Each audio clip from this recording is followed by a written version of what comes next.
Juul announces a strategy to combat underage Juul use. You might have noticed lately that the vape company, Juul, has been under a massive attack from just about every media organization in the US, big or small.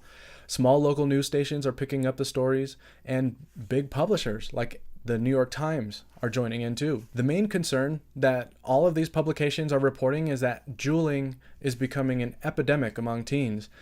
They're making claims that vaping is exposing teens to harmful chemicals like formaldehyde, and that vaping can eventually lead teens to addiction and moving to smoking.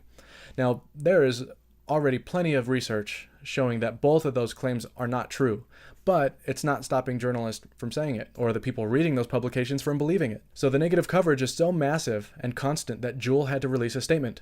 On April 26th, Kevin Burns, the CEO of Juul, sent out an email explaining the company's stance on teen use of their products. Burns' first sentence reaffirms their mission of eliminating cigarette smoking by giving a billion smokers around the world an alternative to smoking with the Juul. Their goal is to save one smoker at a time. And he points out that their system uses temperature regulation to heat the e-juice without resulting in the harm and combustion of normal smoking. And while they didn't say this in their statement, I think it's important to point out that their temperature regulating features, it prevents burning the wicks, which is what a lot of those debunked studies have claimed to result in formaldehyde. So even if formaldehyde was a problem, the temp control features of the Juul minimize it drastically, if not making it a non-issue entirely. The statement goes on to say that both the co-founders are former smokers who wanted to disrupt the global tobacco market and make a meaningful impact on public health. Burns makes it clear that the Juul has become popular among teens. There's no denying that, but that they do not want teens or non-smokers using their products. It's designed with adult smokers in mind. And again, he didn't mention this in his statement, but look at the advertising of the Juul. They don't target kids at all in their advertising or their marketing. They don't use cartoon characters. They don't use flashy colors or anything like that. They use classy packaging. But to get to the main message of their statement, they have now officially announced a strategy to combat the underage use of the Juul.